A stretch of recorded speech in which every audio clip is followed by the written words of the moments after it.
Jadi Nabi nanti cerita Dajjal. Sok ben wong kelaparan kabeh akhir zaman. Kelaparan kabeh. Kabeh butuh mangan, kelaparan, kehausan dari Nabi. Wis bahayane akhir zaman. Ya ono sahabat sing astagfirullah gawat itu. Pas iku Dajjal teko. Jare Kanjeng Nabi itu dawuhe Nabi. Dajjal teko bawa roti sama minuman. Betapa menariknya dalam keadaan seperti itu. Nah, kue gelem minumane Dajjal, gelem rotine Dajjal, neraka. Karena apa yang dikatakan Dajjal neraka adalah swarga, dan dikatakan swarga adalah jadi Dajjal itu gawa ijo. Aku sing lawan Dajjal. Kue tenang ya, iku jenenge pemimpin sedaya. Tenang ya, nak Dajjal teko, aku jek sugeng, tak aku sing lawan. Kue kan gak level. Nah, aku wis gak ono fawwau khalifati angkum. Allah engko sing ngurusi Dajjal. Ono sahabat mbok uri, ya rada bedu sahabat. Ya Rasulullah. Mbok ngeten mawon. Maksudnya kok ngeten mawon dineku. Kalau tak mangan rotine Dajjal, gue tak obe, tapi aku tetap iman. Baru gue tak bodoni. Iya, dengan Allah. Ini maksudnya, napa? Apa bahasa Arab, bahasa Indonesia ini maksudnya? Napa? Ngelaknat. Bukan bahasa Indonesia. Ya, da'a itu kalau mutaaddi dengan Allah, misalnya da'a alaihi, berarti maksudnya. Tapi nak da'a lahu, ini apa? Dungakno, ya. Jadi bahasa Arab itu ada beberapa yang maknanya itu tergantung alatu takdiyah, no? Tergantung alat takdiyah. Seneng, bahasa Arab seneng rohiba. Bahasa Arab seneng, no? Rohiba. Mulane darani kitab at-targhib wa tarhib. Tapi sekali mutaaddi be'an, itu maknanya gedeng. Faman rohiba an sunnati falaysa minni. Terus di bahasa Arab itu ada yang penentuan maknanya itu tergantung alat nopo tak dia termasuk da'a. Jadi da'a lahu berarti positif, nah alaiha negatif. Kadang-kadang ya seperti itu memang bahasa Arab. Mulanya ono ayat mu simpel laha maka sabat wa alaiha maktasabat. Jadi laha karena tak dianya pakai li. Latihan bahasa Arab dan sebenarnya Bu Swarga itu roh. Karena kabar-kabar itu Bu Swarga itu pakai bahasa Arab. Mulanya potensi kemlebun rokok tinggi, ketakoi ngawang-ngawang. Manis muka. Piye, apa maknanya? Takoi malah takok. Wantem nen rokok. Takoi malah apa? Takok. Dan kalau susah, no kaul darani malaikat mungkar nakirin agak kok nganggo bahasa Arab. Jadi nak sing ra iso bahasa Arab itu potensinya loro. Di sepuro, gowong goblok itu kudune di sepuro. Nomor loro malah tersinggung malaikat tuh. Perkarane ditakok yo ora paham. Karo karena kira jelas gak KTP Indonesia. Jadi gak ngarah iso bahasa apa? Indonesia. Jadi kemungkinannya bahasa apa? Bahasa Arab. Ya tak terangno. Jadi Quran itu ngendikan laha maka sabat. Berarti nak mana nih ini laha iku manfaat kedua nafsu utawa awa-awaan. Semua orang itu akan termanfaatkan oleh atau akan mendapat manfaat oleh perilaku positif mereka. Itu Allah mau ngendikan laha pakai li, no? Terus wa alaiha lan marat kena mana nih melarat mana nih dan orang akan menanggung beban karena perilaku buruk yang dilakukan. Ini bahasa Arabnya mau apa? Laha maka sabat wa alaiha maka sabat. Makanya kalau dalam bahasa Arab saya kok ngutangi orang, ngutangi itu memberi utangan ke orang lain. Itu kalau orang Arab ngomong ini li ya li ala zaidin dainun. Saya punya uang yang di bawah Zaid. Karena orang lain tak diakan pakai ala. Wis rungokno ben kesuwen tak malaikat iso. Tak malaikat iku li napa ala. Ya, jadi kalau saya mengatakan li ala zaidin dainun berarti saya punya uang yang di bawah Zaid. Berarti ngutangi. Tapi kalau saya yang utang alayya li zaidin dainun, saya punya utang kepada Zaid. Makanya kalau dalam bahasa Arab itu misalnya al-malu li zaidin, harta ini milik Zaid. Enggak boleh dibahasa Arabkan al-malu ala zaidin. Ya. Ya sudah gitu bahasa Arab. Jadi kalau da'a alaihi berarti negatif, no?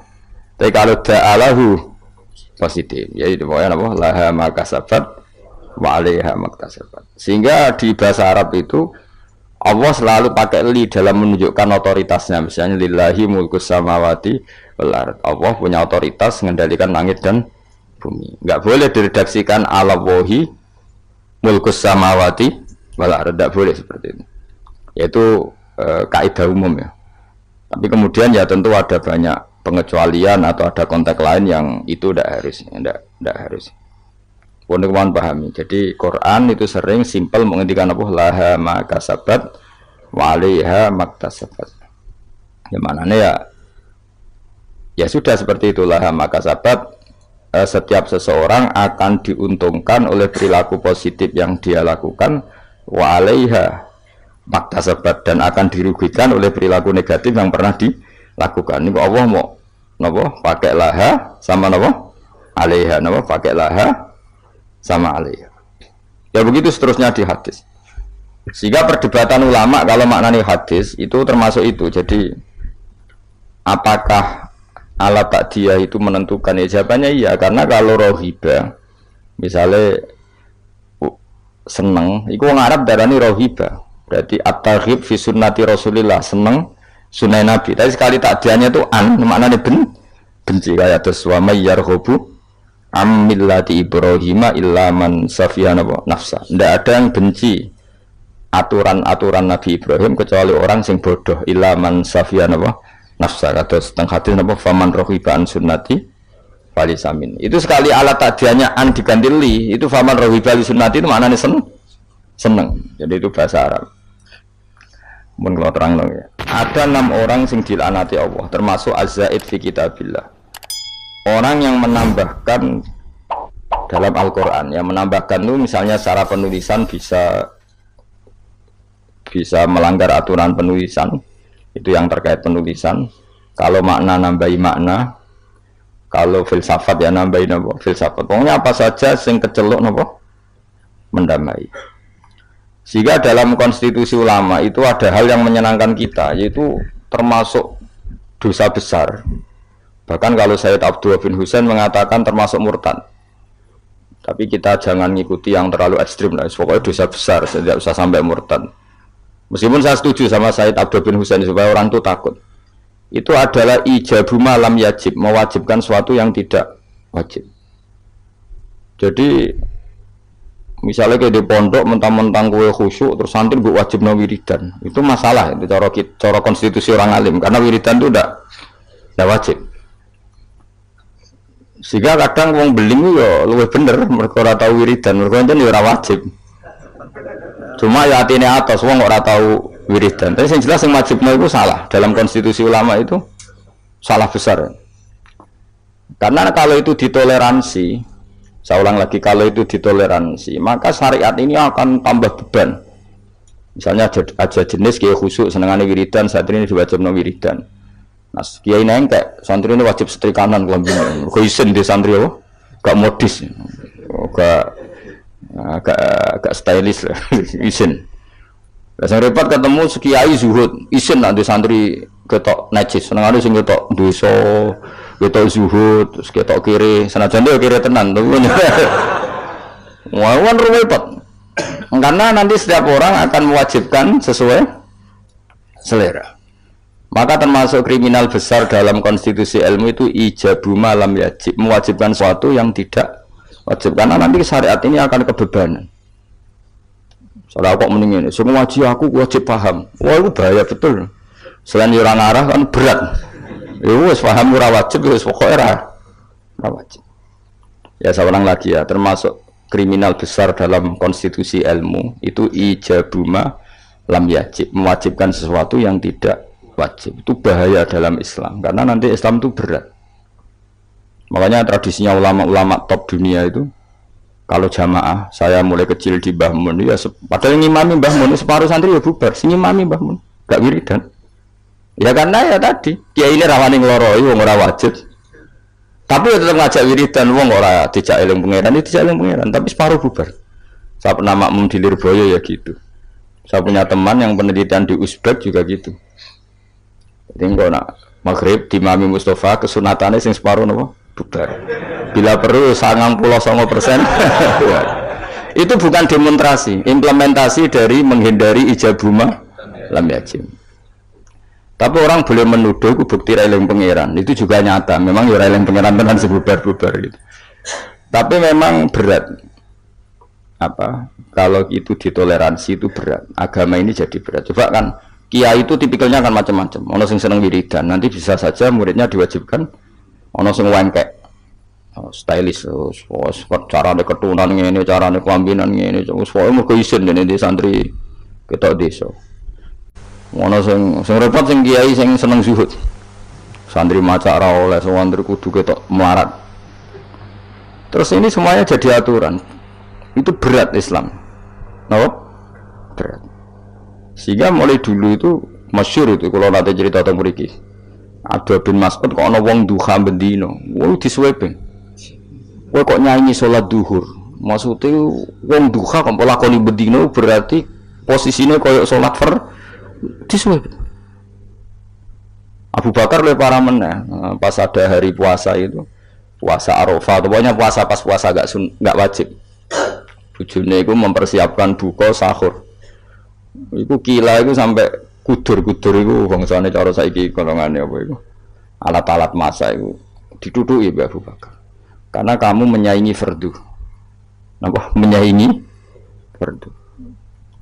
Jadi dulu ulama itu masih orisinil karena agama ini sudah berat. Jadi kalau ada ijabu malam yajib, mewajibkan sesuatu yang tidak wajib, ini bebannya malah berat. Nah tentu selalu ada ulama yang ijtihad. Ijtihad itu misalnya takut wong railing pangeran terus diharuskan wiridan. Mulanya jom gimana gue muni wajib di bahasa Indonesia wae. Jadi kalau ketemu Said Abdullah bin Husain sing aran Sulam Taufik, lho kok wajibnya wiridan? Mboten wiridan gitu, harus. Sing aran ku wali kutub, sing aran Sulam Taufik wali kutub jenis Said Abdullah bin Husain bin Thair. Kula nu mboten pernah enggak baca kitab itu. Sampai sekarang yang baca saya sendiri Sulam Taufik. Meskipun kalau ya rasa seneng, nah ono santri apa ya, sing terlalu wiridan kalau ya rasa seneng. Dan ono santri wiridan terus ya susah. Biasanya santri yang mau mikir senangnya terus wiridan. Kan mikir agama kan susah. Coba rukunnya sholat itu 17, kila 13, ayo kita apal. Ayo Mustafa lah, ayo apal. Ayo rukunnya sholat itu 17. Ono saudara ini 13. Kenapa ya kan? Jawab spontan ya. Khilaf ulama itu 17 ambek 13. Ana sing darani 18 ambek 14 ya. Kenapa? Ayo Mas. Apa? Ya iso opo cari satu bangun. Oh, kalian ge grup. Saiki sesat Mustafa itu. Kamen ge grup mulane. Ayo kan 17 ambek 13. Mergo ana sing darani bijak litumakninati fi arkaan fi mahaliha al-arba'i ruknan tabian sing sitok dane ruknan mustaqilan. Ngono kok ya bocah. Lha bocah seneng wiridan kan mau mikir, ngapa lo 17 ya jajal 17 apa lo cepet. Lah apa wis wong alim sibuk aja apa lah ya. Nomor 1 apa? Niat. Terus. Ayo jawab. Takbir apa qiyam sih? Apa kan nggih? Takbir apa qiyam sih?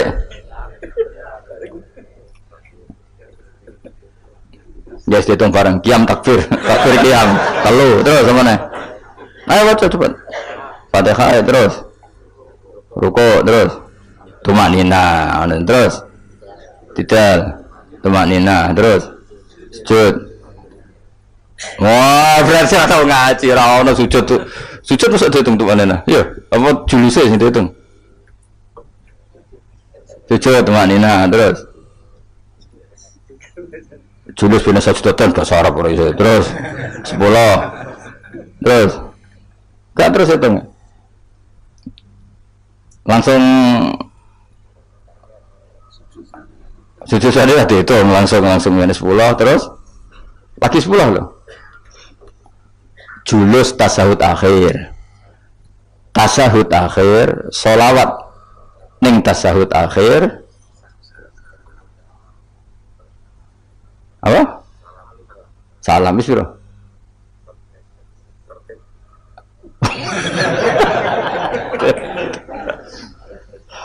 Misalnya ngono kan gak seneng bocah, ada wiridan kan.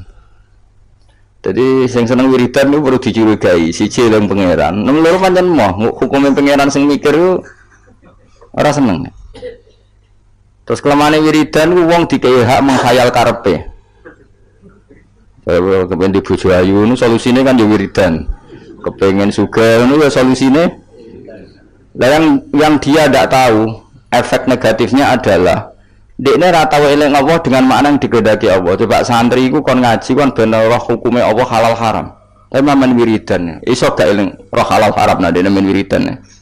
Gak iso. Aku serah kelakuane wong-wong ora urusan suudzon wis. Kelakuane wis mesti ngono. Aja lagu misalnya suatu saat aku gak waris, wong jak wiridan rajak mikir suweneng wis. Terus wong ngayal dhewe-dhewe ya. Ono sing ngayal du swarga, ono sing utange lunas, semua macam-macam lah. Jadi kita warai hukumnya pengiran mau ngapa lo rukune sholat pitulas. Pitulas itu nomor pertama 3 itu urutan piye kira roh. Itu niat, qiyam, takbir apa? Gak niat sedurunge ngadeg sah terakhir. Ora sah karena sing darani niat itu harus bareng. Lu gosek lagi ngadeg apa ngadeg sik lagi?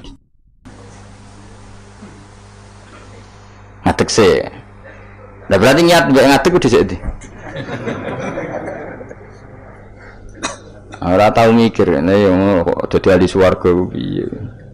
Mane masyhur ning masjid ku ana wong sekelompok ndonga ning pangeran. Sing sekelompok diskusi halal Nabi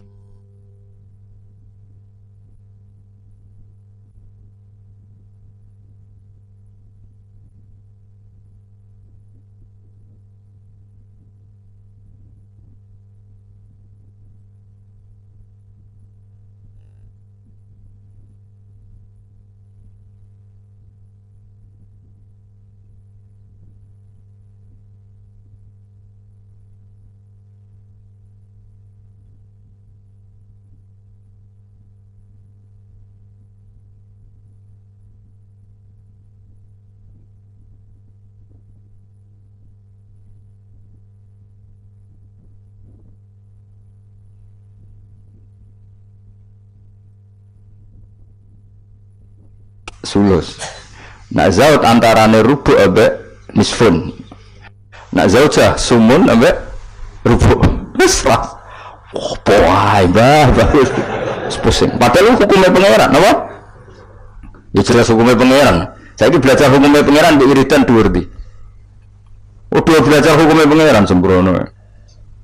Allah istilah no wiridan niku mau kowe eling pangeran. Tapi nek istilah no hukum yusikumullah iki wasiate pangeran. Wasiat itu barang serius apa gak serius? Serius. Man kalau di santri khusyuk wis curiga wis gak prospek cara kula wis Mbah Mun ana santri khusyuk sering wiridan kok ngarep diseneni malah. Cung kowe orang seneng am jamaah wae ora tau sinau. Dadi malah diamuk santri sering jamaah kok ngarep. Jangan-jangan seneng pelampiasan apa? Tapi masalah itu ya wis ra kadung ra seneng sinau, terus ra seneng wiridan. Ora elek meneh kan. Lah ya elek meneh yo ra seneng ilmu. Wis lawala wis lawala iku akhirat yo rantuk, ilmu yo rantuk. Tapi bahayane seneng wiridan di situ. Kadang-kadang mau menghindari hukumnya Allah.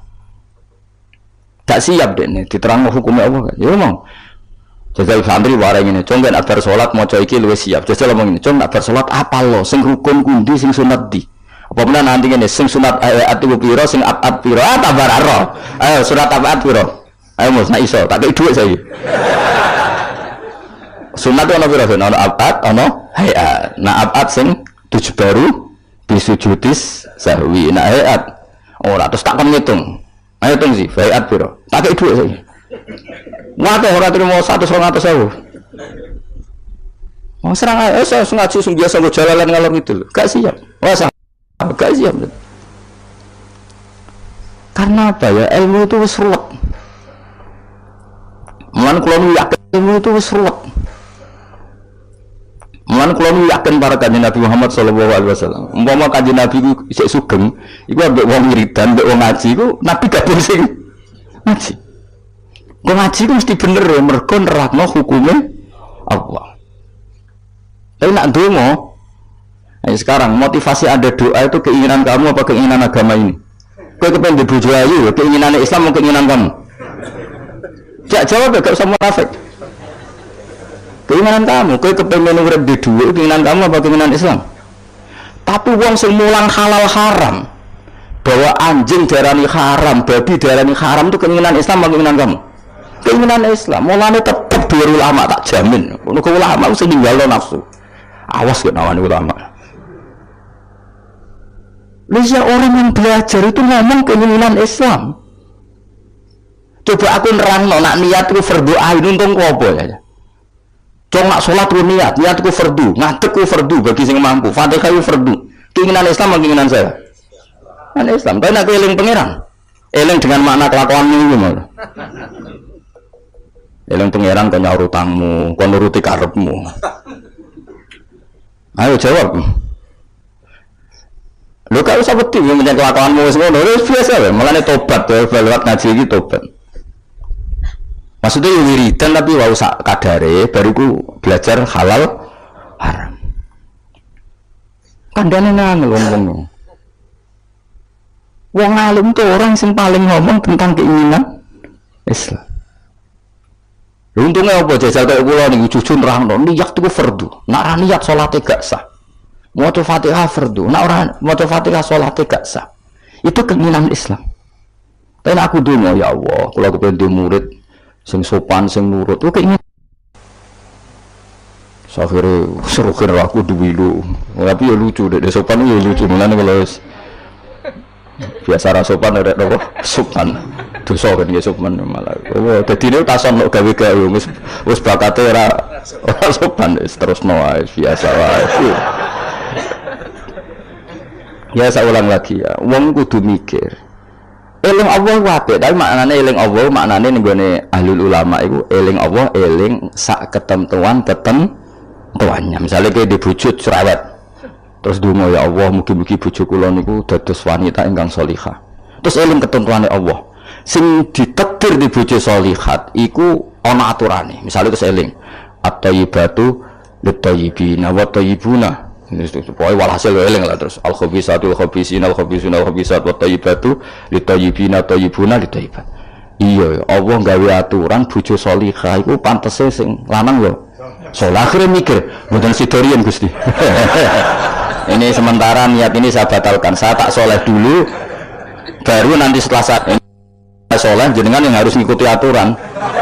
Jenengan berjanji yang thayyib harus dapat thayyibah. Akhirnya kan nggak banyak nuntut. Gue kepenting anakmu alim soleh, hafal Quran. Terus gue kudu nuntut. Lah aku itu ngapal lo ora tahu zaman pondok beli kok kepengen anak soleh. Iki wis sumbut ta ora? Akhirnya mikir, Gusti saya dulu tak soleh dulu, tak hafalkan Quran dulu baru dongo anak. Kamu ini kan enggak, kowe goblok trauma mbek goblok anak mbok plekoto dadi wong pinter. Lha ini sebetulnya dendam apa kuapok melarat terus anak mbok peksa dadi sugih. Wong sing ngapok kowe kok anak dadi korban. Itu keinginan apa keangkuhan? Jadi wong itu kudu mikir, tapi nak hukum itu tidak seperti itu semua. Kan kalau nak wong alim hormat. Ya donga sak kadare, jenenge wong njaluk pangirane sak kadare. Teng nomor 1 ku eling hukume Allah. Ya mau. Ketika ada diskusi ilmu nerangno faraid misalnya, di pojok masjid nerangno faraid. Nak ana mayit mati, iku umun bagiane sakmene. Ibnun sakmene, bojone zaujun sakmene. Untungnya apa wong iku sing mati ora keluarga deh.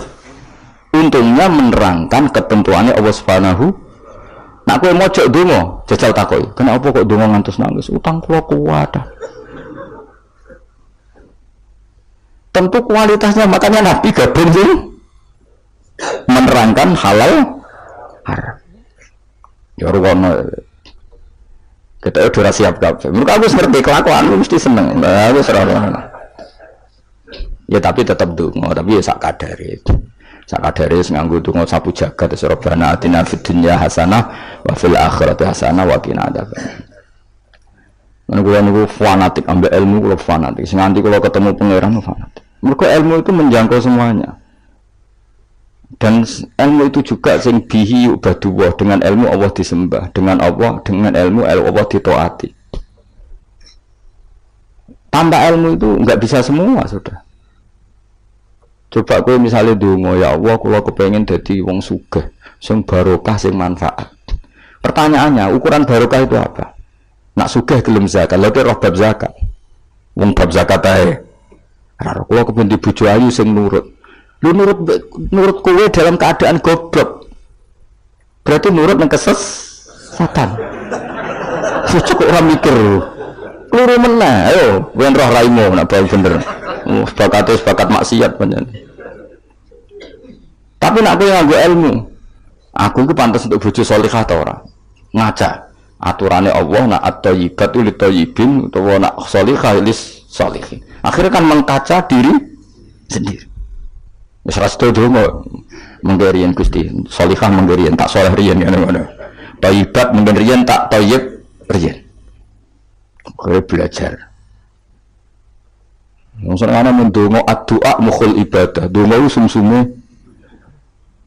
Ya itu hadis aja ikut tok tolabul ilmi fardhotun. Fardune ra dilakoni wae amen. Bocah ora karo-karuan. Jadi, tapi dia mesti rahasia kan? Lho soal kowe ngaji ini semangat dan golek ilmu nakalan, mau mikir karek ngrungokno. Ngono ora paham rekamane diunekno nek. Iki pecundang golek ilmu ngene iki ya golek ilmu pecundang. Golek ilmu tenan ya aku, nek ora paham nganti nangis. Lho kula maca kitab ora paham nganti nangis. Nek utek ora cukup, perangkat ora cukup kula nganti salat hajat ya pengiran supaya paham. Kowe kan gak golek ilmu sing ringan, carane ngrungokno. Maknane dhewe ora iso, maca dhewe golek sing ahli, wis teko ning majelis. Gak iso ya dibaleni meneh. Nek gak paham wis wa alam. Apa ya lucu-lucunan zaman akhir cukup lah cukup. Tapi jenenge gak golek ilmu kang ngono iku.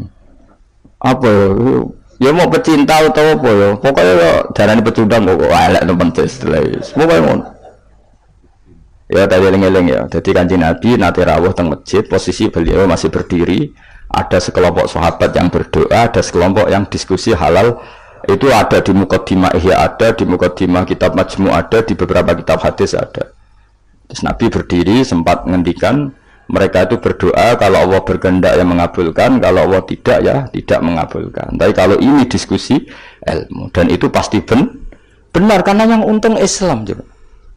Ketika seseorang ngomong zina itu haram, zina itu merusak turunan, zina itu merusak tatanan sosial, narkoba juga merusak tatanan sosial. Ada sekian generasi yang diantikan sama zina dan narkoba. Sementara demo ngomong kepentingannya dewe terus.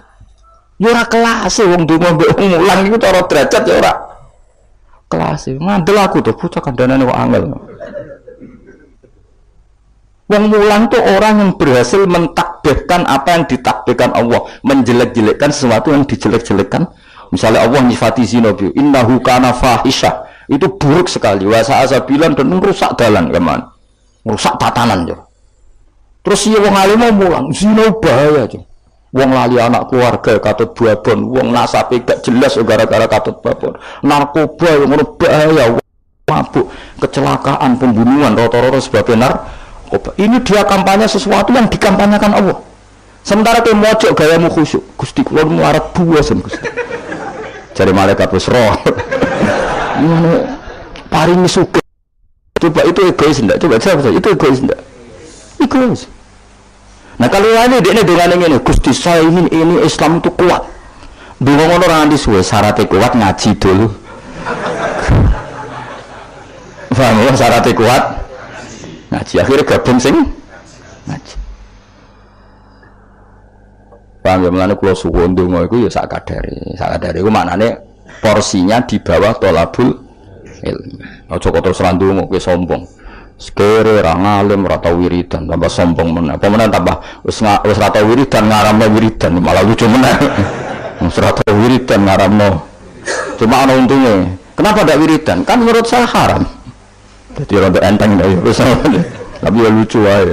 Wong eling pengiran ora oleh umat apa-apa. Wong eling pengiran kok gak aneh meneh malah.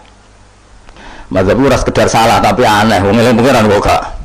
Nah aku kan gak nertibno wong eling pengiran. Carane eling kudu di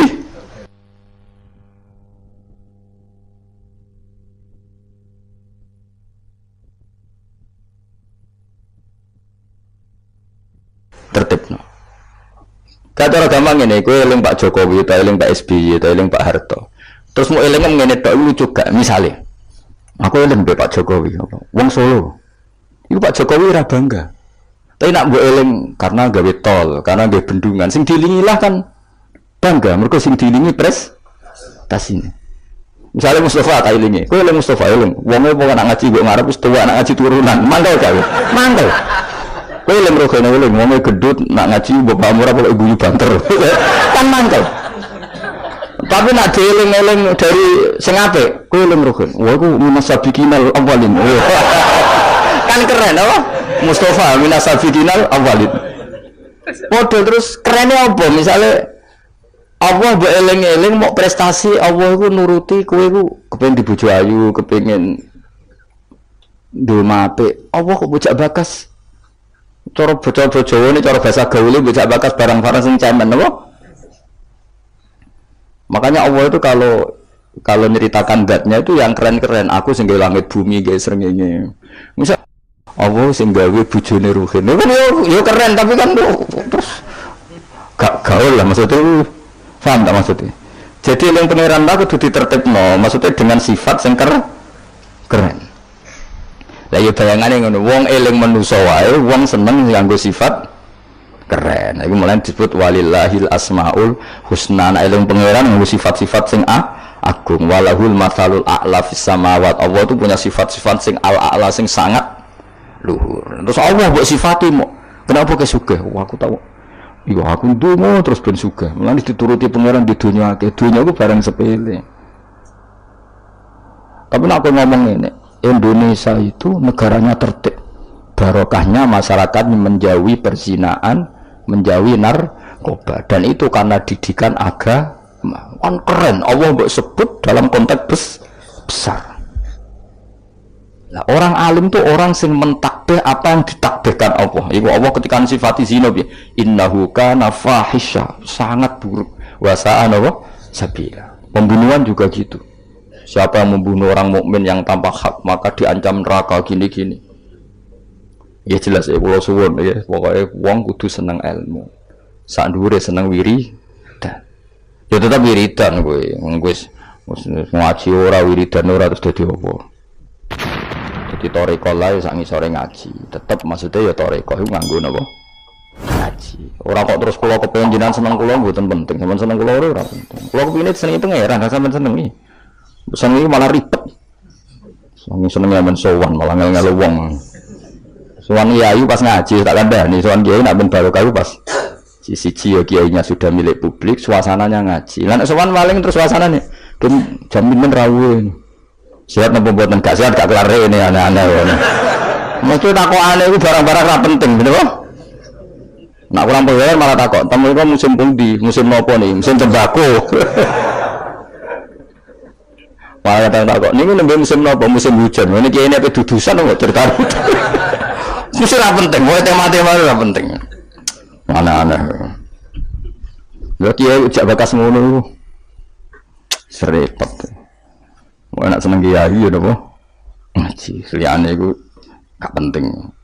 Kecuali ya kadang-kadang. Kadang-kadang ya 10 tahun bisa nih kadang-kadang. Oh suwi temen kesupen suwi lah. Saya sering ngaji, lihat itu sak sepatu ya, wah. Ada sahabat Nabi ya, kenangannya gue ngaji. Saya sering ketemu Nabi, tapi suasana sebenarnya agak sowan, itu yang salah paham orang. Sering ketemu Nabi, sebenarnya suasananya ada sowan, ketemunya di masjid itu ya Nabi ngaji. Nabi kalau ngaji itu rileks, ya gojlok-gojlokan, rileks terus. Kadang ya dijak bodoh di barang, sahabat-sahabat. Loh, kalau tak cerita nih, Nabi dijak bodoh di sahabat kenapa? Tapi Nabi kan gak mungkin ngelalosnya bodoh nih. Tapi Nabi nak sahabat sing bodoh ini biar orang Nabi kan ya rada salah pantas wong orang Nabi. Jadi Nabi nanti cerita Dajjal. Sok ben wong kelaparan kabeh ning akhir zaman. Kelaparan kabeh. Wae butuh mangan, kelaparan kehausan dari Nabi. Wis bahayane akhir zaman. Ya ono sahabat sing astagfirullah gawat. Pas itu Dajjal teko. Jare kanjeng Nabi itu dawuh Nabi. Dajjal teko bawa roti sama minuman. Betapa menariknya dalam keadaan seperti itu. Nah, kue gelem minumannya Dajjal, gelem rotine Dajjal, neraka. Karena apa yang dikatakan Dajjal neraka adalah swarga, dan dikatakan swarga adalah jadi Dajjal itu gawa ijo. Aku sing lawan Dajjal. Kue tenang, iku jenenge pemimpin sedaya. Tenang, nak Dajjal teko, aku cek sugeng, tak aku sing lawan. Kue kan gak level. Nah, aku gak ono fawwau khalifati angkum. Allah enggak sing ngurusi Dajjal. Ono sahabat mbok nguri, ora beti sahabat. Ya Rasulullah. Mbok ngeten mawon. Maksudnya mbok ngeten mawon dineku. Kalau tak mangan rotine Dajjal. Gue tak obe, tapi aku tetep iman. Bariku tak bodoni. Wong Dajjal mawon. Maksudnya wong Dajjal mawon. Mau dari Dajjal kan mboten dosa. Tapi akhirnya guyu. Nabi udah dicerita kiamat wis dahsyat ngono. Gara-gara selingan mau. Jadi sudi Nabi. Itu nak dalam keadaan zamane si sahabat ini wis mikir ad-darurat tubihul mahzurat. Jadi mantep apa kaidah usul fikih mantep. Ngeten. Niku kelaparan banget tapi kelaparan banget ngeten mawon. Kula nak dirayu Dajjal sing mangan kudu nafik. Kan syaratnya mangan kan paketnya kudu kafir, ngafiri Allah, iman mbek. Kula tak muni yo, tapi kula bodoh nih. Wong Dajjal mawon. Niku akhirnya Nabi. Jadi cara Jawa sono-ono ae kuwi. Jadi jangan kira Nabi itu terus wong sowan itu mboten, maksudnya itu ya sering ketemu tapi tidak sowan karena Nabi memang miliknya umat. Jadi kalau ketemu ya di Sufah itu teras masjid. Ada Nabi hanya ngendikan Abu Bakar sama Umar, terus sahabat do cerita macam-macam zaman jahiliyah. Zaman jahiliyah itu nah cerita lucu-lucu kan. Kowe yang dhisik sing ngeflare nganti mlaku ngono. Ora aku kowe terus marah-marahi. Wah terus fayak khuduna fi amril jahiliyah fayat hakun, mereka cerita zaman jahiliyah kemudian mereka tertawa terus Nabi wayat hakum bimayat hakun, Nabi akhirnya ikut tertawa ya relate jadi orang kok terus sowan nang dalamnya Nabi ganggu suasana keluarga istri anak itu ndak, ketemunya di sofa itu di teras itu. Jadi akhirnya Nabi ketika di dalam benar-benar terjaga privat di dalam, makanya la tadkhulu buyutan Nabi illa ayu dan alakum, jangan sowan Nabi kecuali dapat izin, karena kalau sudah di dalam itu milik keluarga, tapi kalau keluar beliau milik publik. Mungkin disebut walau annahum sabaru hatta takhruja ilaihim lakana khairal lahum, mereka sabar menunggu Nabi keluar, terus Nabi keluar di teras masjid, ya sudah, kalau sudah di teras masjid berarti milik publik, terus mereka tanya-tanya diskusi, terus Nabi ya guyon santai, termasuk ketika cerita Dajjal mau dinyang. Kalau keadaannya seperti itu ya Rasulullah, kenapa kita tidak makan saja dulu? Dari itu Dajjal tak bodoh nih, ngapusi. Kan ngapusi Dajjal Nabi. Akhirnya difekihkan, piye hukum ngapusi Dajjal. Jadi riang, jadi di sini ya riang, ya relax. Ya karena tadi ya Pak, ya karena tadi memang kesalahan sahabat itu, ya relax. Tapi saya ulang lagi itu di Sufah, bukan di dalam. Di mana? Di Sufah. Di Sufah itu teras masjid. Itu Nabi kalau sudah di situ rileks sekali karena ya sampai macam-macam sampai pertama di syariat none celono, ngerti ya celono, sarawil itu celono, ya gara-gara itu. Nabi bener masjid itu kadang sahabat keturun terus yufdi farjahu ila sama. Senabi itu kata Nabi Ibrahim. Nah, posisi turu aja ngene-ngene sing yufdi farjahu ila sama. Ya tentu kowe ora usah bayangno Nabi ora ya ora. Nabi itu ya ora pirsa detail tapi ngerti arahe. Tentu Nabi tidak pirsa itu. Maksudnya tidak pirsa auratul rajul tidak pirsa, tapi tahu kelakuan ngono iku akan menjadikan yufdi farjahu ila sama. Terus Nabi ngedikan misalnya layat taki wahadum kada, layanum wahadum kada. Akhirnya semenjak itu disyariatkan celana besar-besaran sampai Nabi ngendikan sarawil itu libasu abikum Ibrahim, karena pertama penemu celana itu Nabi siapa? Ibrahim kalau dalam khazanah Islam.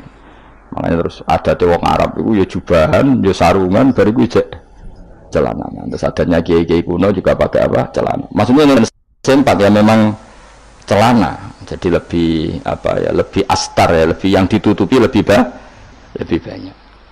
Jadi Nabi itu rileks. Lagi-lagi itu kan Islam. Bakas aurat menguntungkan Islam, bakas halalnya nikah menguntungkan Islam, bakas ngeritik zina menguntungkan Islam. Sementara orang berdoa orientasinya dirinya tentu baik ya, tentu baik. Kalau baiknya sih baik, tapi enggak kelasnya dibanding yang mengajarkan halal haram ya. Tentu berapa enggak kelasnya, seorang tidak kelasnya dibanding yang ngendikan apa halal haram. Wonder mbok simbolo dhewe. Lho ora penting cangkemmu sing ngomong ngono sapa bocah.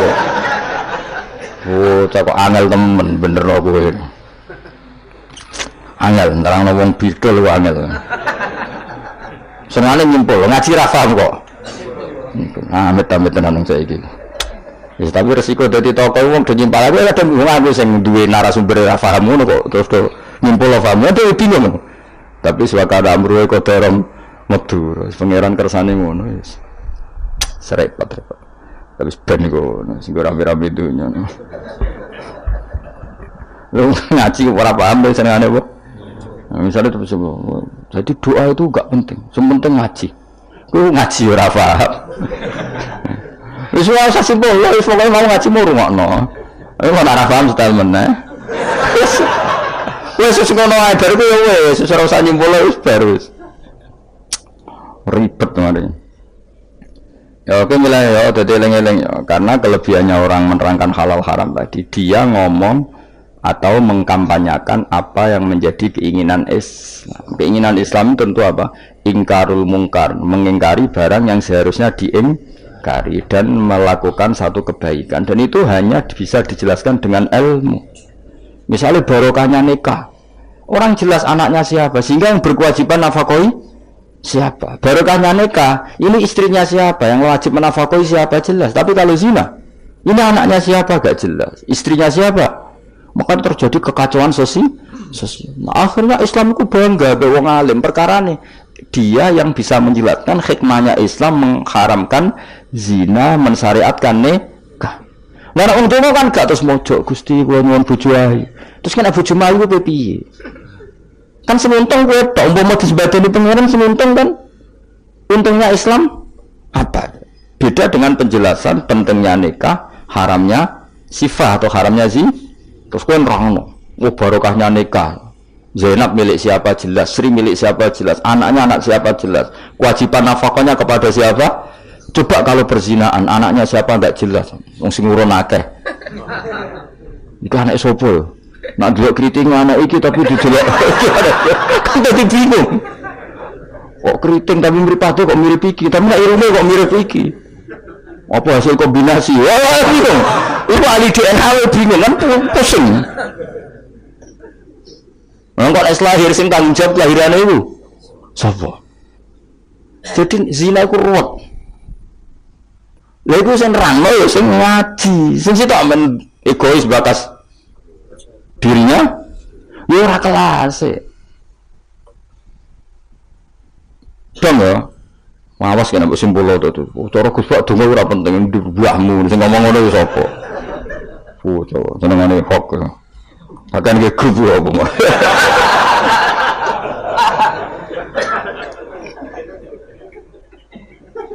Repot.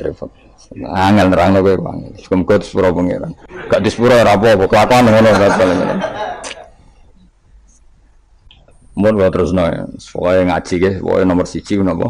Ngaji. Piye ngaji ku dadekno ilmu. Ilmu iku pertama sing disebut Allah ketika nurono surat Iqra.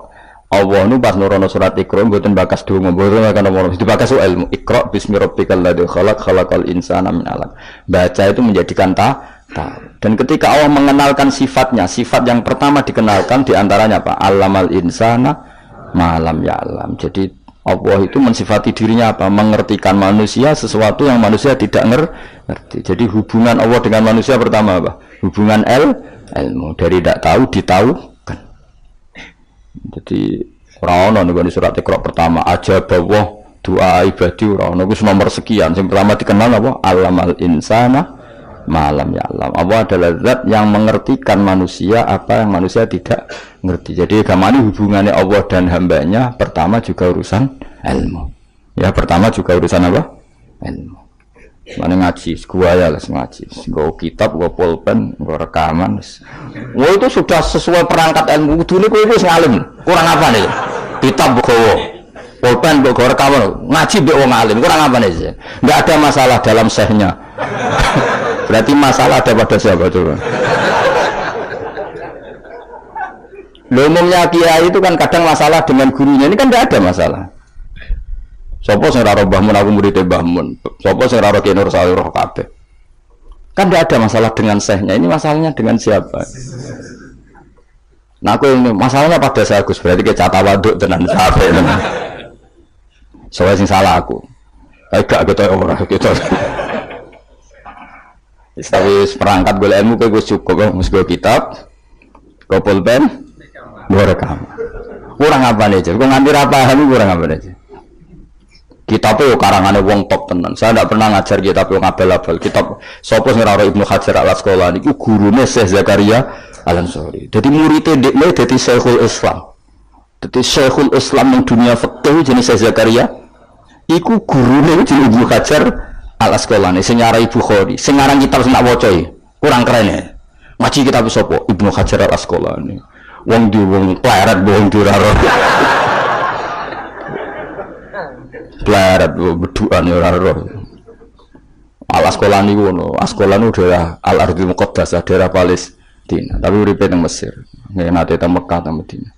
Wis kurang apane, Cek? Jalalain dikarang Imam Suyuti, masuk mujaddid di akhir abad 9 Imam Jalaluddin. Kitab Jalalain itu digo disertasi doktor nang endi-endi. Di sing iso Jalalain itu mesti gelare doktor tafsir. Kuwi betina gowo ngalor ngidul. Golek gon kok ngarep ora ngapa deh jujur. Ya mau wis go Jalalain, cek go pulpen. Rekaman. Mestine pinter kowe go ulama dhisik. Ulama dhisik kan gak gowo rekaman. Berarti kalah sak kelas apa? Ulama dhisik ngaji gak gowo apa? Kudune pinter kowe. Kok iso pinter ulama dhisik sebab apa? Mergo wong dhisik gak tau gawe grup.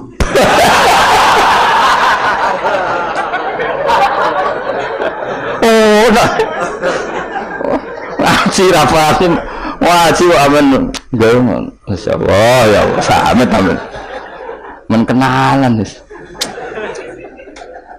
serapa apa zaman akhir wis arasane silaturahim mempererat tali apa repot sing jelas kula kulinakno ya aja disimpulno mergo kesimpulan itu subjektif.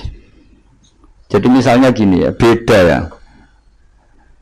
Saya itu sangat mencintai, bukan sekedar mencintai, sangat mencintai guru-guru kita.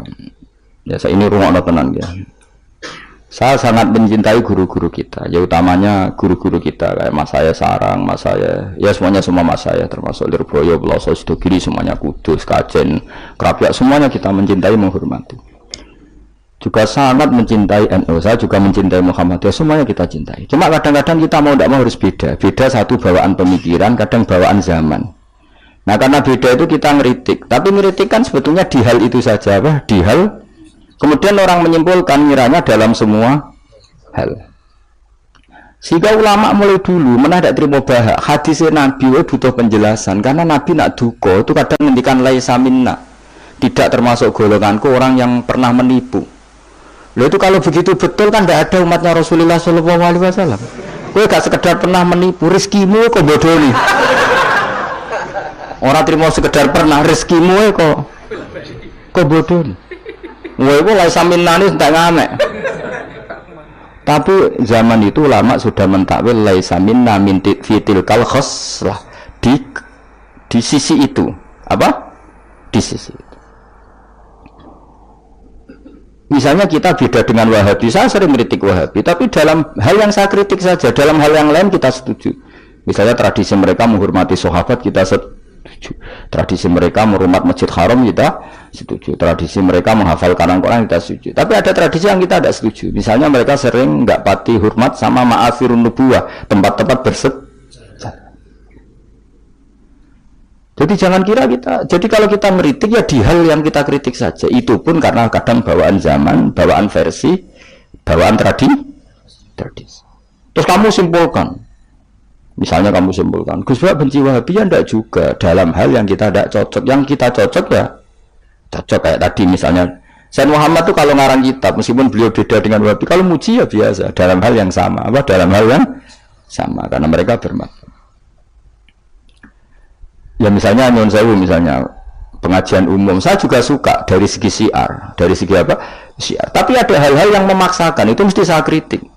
Wong karuan kiai cilik ning desa kok pengajian akbar. Akhirnya panitiane door to door 2 wulan sedurunge pengajian. Angger wong ditari.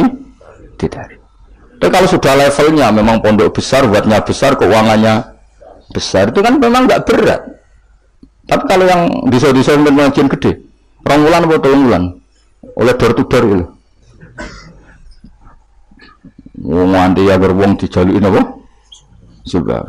Padahal kampung situ nggak butuh pengajian besar karena butuhnya cek mabadi fikih ya.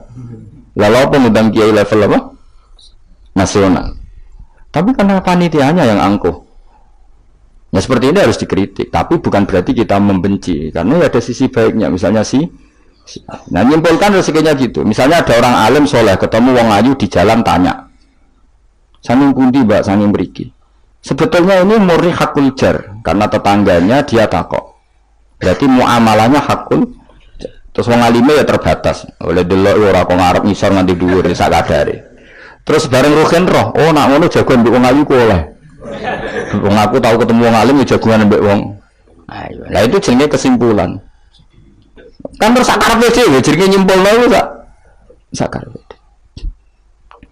Di saya ulang lagi ya ini sebagai napa? Kita niru Rasulullah sallallahu alaihi wasallam. Wong mukmin kabeh kudu salimus sodri, napa salimus terus selamat dadane. Kula hormat sama semua orang se-Indonesia yang memberi kontribusi pada agama ini, saya hormat. Cuma bawaan kita beda itu dalam hal itu apa? Dalam hal itu. Ya misalnya ini nyuwun sewu, misalnya saya dengan tokoh-tokoh besar itu yang saya sebut itu saya hormati semua. Dengan tokoh yang kita mungkin cara zahir beda kita hormat. Cuma mau tidak mau memang kita kadang kritik, tapi itu bukan bawaan kebencian, bawaan tadi kondisi, no? Misalnya gini, saya tetap menghormati semua siapa saja memberi kontribusi pada agama ini, baik yang terkenal maupun tidak, yang tersembunyikan namanya maupun tidak. Saya sampai sekarang masih punya adat sowan kiai-kiai yang nggak terkenal, tapi memberi kontribusi pada agama ini, saya hormat. Tapi yang tidak terkenal juga punya sisi negatif sebetulnya, karena orang nggak bisa mengakses karena tidak. Yang terkenal punya sisi positif yaitu syiar. Tapi resikonya biasanya terkontinu, terrutinkan hanya ngomong-ngomong ketika ada acara besar. Tapi hariannya kurang bagus biasanya karena fokus apa? Ya fokus kebesaran tadi. Kalau yang kecil biasanya hariannya bagus, bikin madrasah, bikin dunia, tapi nggak mudah diakses karena nggak terkenal. Ya itu bawaan manusia plus minus seperti itu. Tapi kita semua ingin salimus sodri, apa ingin salimus sodri. Ingin makanya kalau nu sering nopo niki cerita salimus sodri didikan Rasulullah Shallallahu Alaihi Wasallam, didikan Kanjeng Nabi. Saya hormat sama tokoh termasuk tokoh negara. Saya hormat siapa saja karena tetap menjaga kestabilan, menjaga apa? Meskipun dalam banyak hal kita beda, ya kadang beda itu kadang kita ngeritik. Itu bawaan ulama dulu Zakaria Al-Ansori itu ya rata cocok ke Imam Suyuti. Imam Suyuti ya rata cocok ke Imam Sakhawi. Nak ketemu buat takok bor. Ya ulama dulu biasa satu kurun itu saling nggak bertanya karena fokus ke dunia masing-masing. Misalnya tradisi kita kalau ngaji Quran itu ya yang ditanyakan sanadnya dulu. Tradisi mereka tajwidnya dulu misalnya, atau tradisi mereka itu makna dulu. Kita tidak tahu. Misalnya tradisi di India. Tradisi di India itu anak kecil itu kalau ngaji bersamaan dengan maknanya. Meskipun kecil. Di dalam sisi itu bagus India. Tapi Indonesia enggak. Indonesia lebih suka makhrajnya dulu. Yang tentang fikihnya ada paket lain, ada paket. Terus kalau tradisi keluarga saya meskipun keluarga Quran itu anak kecil ya enggak disuruh ngapalkan Quran. Bapak saya nggak pernah nyuruh saya ngapalkan Quran, tapi setelah bisa baca kitab, ya baru disuruh ngapalkan. Ada yang enggak, yang ngapalkan dulu biar apa? Otaknya masih jernih katanya. Ya macam-macam, semuanya baik. Dan kita saling ngeritik karena tadi, nak cacilik langsung ngapal lo, kadang najis gak gak roh sopan santun. Yang fatalnya lagi kadang akidah Ahlussunnah wal Jamaah gak ngerti. Jadi ada lucu kan akhirnya hafal Quran tapi akidahnya tidak Ahlussunnah karena gak pernah dikenalkan Ahlussunnah. Tapi sisi baiknya karena masih kecil gampang apa? Hafal, kemudian orang tuanya niat benain akidah Ahlussunnah. Ada yang sebaliknya dibelajarkan Ahlussunnah dulu baru ngapalkan. Mungkin sisi negatifnya mungkin deh. Nek isu teke tuwek-tuwek ngene iki kan. Kowe gelem mesti ngapal Quran store wae. Nek lawat ini diakhiri wal asri. Amma yatasaalun anin nafil azim wa apana. Innalil muttaqin. Lalu sering nampak setoran wong tuwek-tuwek lucu-lucu. Wong tuwek-tuwek sing ben mati husnul khotimah kadang Gus kula wis tuwek tapi kepen setor Quran mbek jenengan. Tahu tak turuti. Rata-rata rong juz wis nyerah. Dereng enten sing langkai 2 juz. Kadang nyerah wis setruk, kadang mati macam-macam lah. Apa ya teke wong tuwek iku beda. Padahal maca. Tapi saking dalam jari piye? Dadine lafate ku aneh. Wong menak maca fam bajasat fancus. Oh. Bulan. Wasama idatul khubuk tu atau khibuk mbah. Sebab larani mbah mah pusing kula bagus.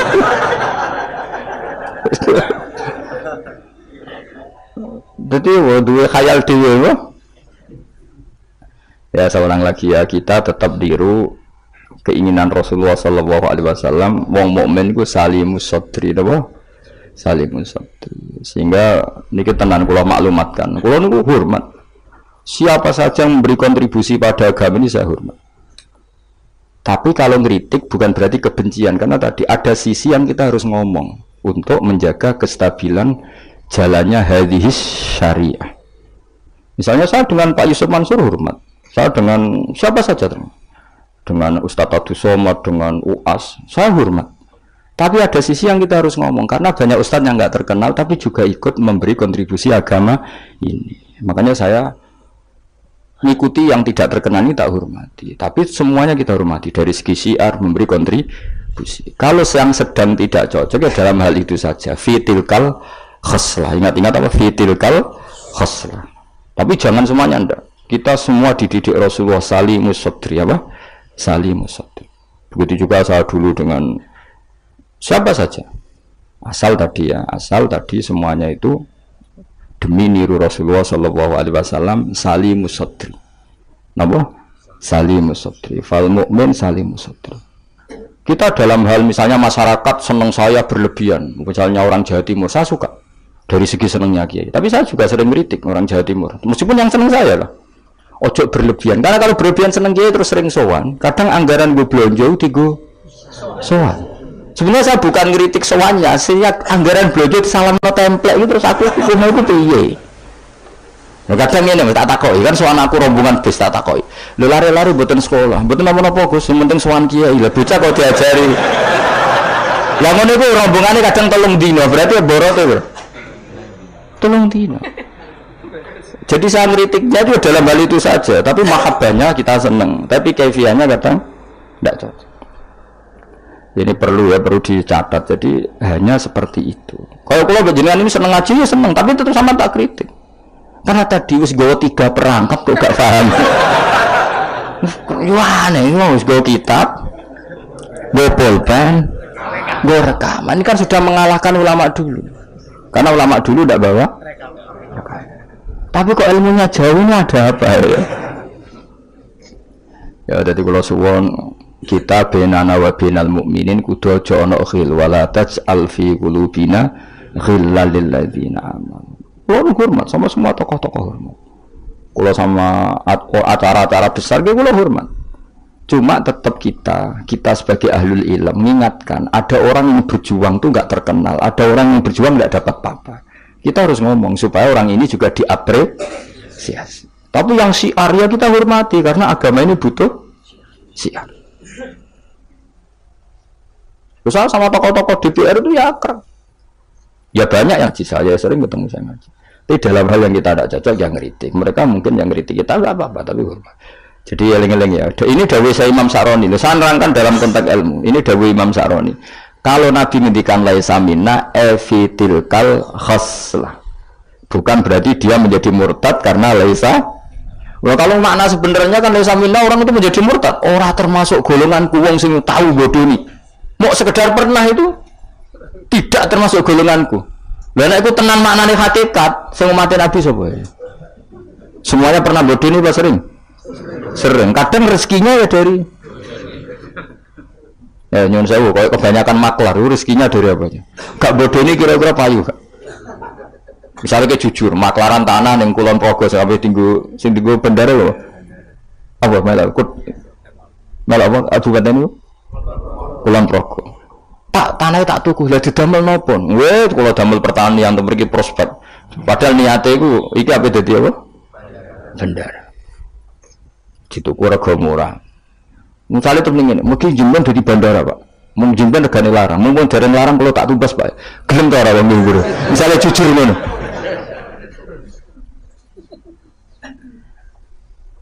Misalnya orang wong sponsor umroh, ayo umroh nang Rasulullah, dan aku suka, mereka nak ono umroh aku suka, gak payu umroh, tapi nak mending ini, wong kudu kangen Nabi, kangen Ka'bah, wong orang kangen Nabi Ka'bah, caranya kangen dia umroh. Mandidi, sing jujur, sing rapati jujur. Ya jawab baik kira-kira. Mandidi. Lah iku misalnya terus hadis laisa minna iku maknane apa? Tahqiq kabeh. Jadi saya ulang lagi ya, jadi Jokulino nyimpulkan karena nyimpulkan itu resiko. Karena tadi konteks fikih itu jelimet apa? Konteks fikih itu jadi misalnya ada orang alim soleh ketemu perempuan cantik, bawaan tonggo takok. Ini kan sebetulnya memang termasuk istisna dimaklumi. Nak ketemu faktor tonggo, faktor belajar, faktor berobat kan nazarul ajnabi dan ajnabiyah pengecualiannya kan apa? Muamalat, berobat, syahadah, ya ada beberapa lah. Tapi terus nyimpul loh, oh ternyata jagoan wong ayu itu oleh. Dan justru wong alim nyaman nak jagungan mbek wong ayu di depan umum. Nak wong orang alim kan malah seneng nak dhewean malah keliru dul. Kuwi nak duwe tangga ayu ajane malah lumayan jagungan di depan umum dul. Mergo Nabi malah pantangane layak luwan narojulun bimroaten orang. Oh jeneng nang dalan mbak konangan wong iki malah sing apik sing di depan umum. Mergo orang arah macem. Ayo ke jagungan mbek wong ayu ning perapatan di depan umum ambek dhewean berduaan ambek ndi? Gak iso tak apit elek ndi. Wis salah paham iki repot. Elek sing dhewean malah apik sing umum. Mergo Nabi pantangane layak luwan narojulun bimroate. Dong ya. Apa ndi? Elek ndi? Ya kan ya sok nang ketemu dajjal bodoh iki ya apa? Ya rotine apa? Rotine entekno terus ombene entekno terus nak kon kafir. Wah, udah.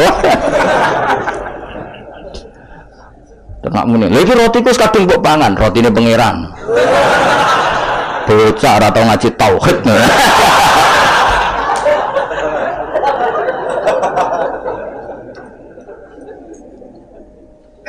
Ya jadi saya ulang lagi ya, jadi kita sama semua yang memberi kontribusi pada agama ini kita hormat. Cek terkenal, cek ora terkenal.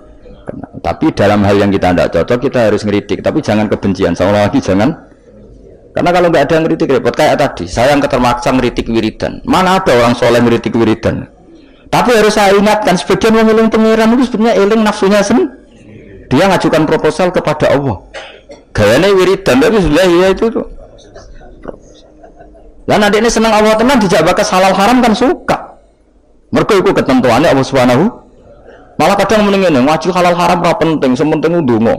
Mergo ndonga mukhul ibadah. Mendarane ngaji ra penting kok syarat, ngaji kok ora penting. Jadi karena sama-sama berlebihan ini kita sebagai orang alim harus ngomong. Akhirnya kita proporsional. Yo ndonga iku sak kadare tetep di bawah ilmu. Saya ulang lagi di bawah jadi ngamane ndonga bar salat wapalane akeh. Bareng takoki rukune salat yo sak kiai takoki. Kowe bar salat wiridamu akeh, bareng takoki rukune salat piro? Mikir, tak warai 17. Ana sing darani 14, senilang apa? Mikir meneh. Padahal bersolat wiridane ya dadi sing ngitung pira 13 iku menjadikan tumakninah 4 sebagai paket sito. Dadi rukuk maat tumakninah, sujud tumakninah. Lah yang satu ngitung tumakninah itu menjadi rukun sendiri, maka ditambah 4 menjadi 17. Terus ada ulama mengatakan 18 karena mewajibkan niatul khurud minas sholat. Jadi sebelum assalamualaikum niat keluar dari sholat, karena takutnya kalau nggak niat keluar dari sholat dia dapat kenalan untuk bigiri. Assalamualaikum jenengan namine sinten kan. Ya ada lah mereka. Lha iso wae saking ya kuatire gawe grup. Jadi saking sering ini kenalan udah assalamualaikum niatnya itu kendala. Jadi ada ulama mengatakan karena ketika takbir itu niatnya masuk sholat, maka ketika salam juga niatnya keluar dari sholat. Karena biar fair, karena ketika takbir niat masuk sholat. Karena kenapa? Yang bisa membedakan kalimat-kalimat thayyibah dengan yang lain adalah niat. Coba kita kaget sama orang, Allahu Akbar, wah Merapi saya ingin metu apa gimbale. Kita kaget apa-apa ya bilang Allahu, supaya membedakan kalimat Allahu Akbar untuk takjub, untuk kagum dengan sholat, maka Allahu Akbar diniati. Begitu juga salam ini menjadi kalimat adat untuk kenalan gawe grup. Paham ya? Nara niat khawatir niat kenalan, maka harus niat. Pernah ada orang hartanya itu habis karena ngobati ibunya. Terus datang ke saya, dia sumpek karena hartanya habis ngobati ibunya. Terus dia bilang, Gus saya ini sekarang sudah miskin karena ibu saya sakit dan harta saya habis untuk ngobati ibu saya. Terus tak guyoni sama saya, kon kepen pinter apa kepen goblok? Kepen pinter Gus. Ingin pinter apa ingin goblok? Katanya ingin pinter. Kalau ingin pinter bahasanya jangan gitu. Harta kamu itu masih di akhirat karena habis untuk ngobati ibu. Bayangkan kalau habis untuk maksiat itu habis betul. Terus dia mulai syukur. Alhamdulillah Gus, harta saya habis secara heroik karena untuk mengobati apa ibu. Sudah pinter dia, akhirnya miskin sampai sekarang ya tetap pede saja karena masih punya tabungan di akhirat. Dan itu saya terinspirasi oleh ilmu juga.